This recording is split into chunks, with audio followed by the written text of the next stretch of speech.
ఏమైందిరా? ఇప్పుడు వచ్చే లుంబో చిప్స్ ప్యాకెట్ లో ఒక ఫ్యామిలీకి యూఎస్ ట్రిప్ గిఫ్ట్ గా వస్తుందంట.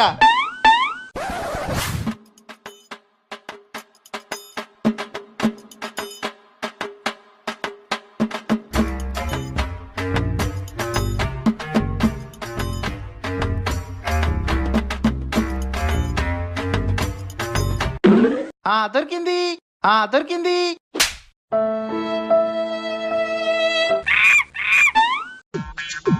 హలో, అవునా? అయ్యో ఓకే ఓకే, మళ్ళీ ఇస్తా. ఏమైంది? ఇట్లా ఫ్రీ ట్రిప్స్ అని తీసుకుపోయి కిడ్నాప్ చేస్తారంట. అలాగే గుండె కిడ్నీలో లివర్ కూడా అమ్మేసుకుంటారంట.